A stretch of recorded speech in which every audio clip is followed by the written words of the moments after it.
Hi hello namaste. Welcome back to Vrinda's world YouTube channel. ఎలా ఉన్నారు అందరూ? బాగున్నారండి? ఈరోజైతే మనం ఒక సింపుల్ టేస్టీ యమ్మీ రెసిపీ చేసుకోబోతున్నాము. అదే దొండకాయ ఫ్రై. నాకైతే దొండకాయ చాలా ఇష్టం అండి. ఎలా వండినా చాలా ఇష్టంగా తినేస్తాను. సో ఈరోజు ఫ్రై అయితే దొండకాయలని చక్రాలాగా కట్ చేసుకోవాలి. ముందుగా ఆయిల్ పోసుకుని ఆయిల్ వేడెక్కాక అందులో తాలింపు దినుసులు అన్నీ వేసుకోవాలండి.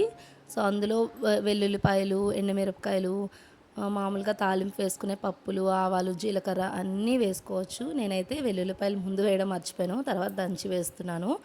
తర్వాత అవి కొంచెం ఫ్రై అయ్యాక దొండకాయ ముక్కలు కూడా వేసేయాలి. వేసి బాగా కలుపుకున్నాక కొంచెం ఉప్పు వేసి మూత పెట్టుకోవాలి. నేనైతే కాస్త ఉప్పు తక్కువే వేసుకున్నానండి, ఎందుకంటే నేను ఆల్రెడీ దొండకాయ ముక్కలు కోసాక ఉప్పు వేసి బాగా పిడుచుకున్నాను అనమాట. అందులో వాటర్ అన్నీ పోతాయని. సో అప్పుడు ఈజీగా ఉంటుంది.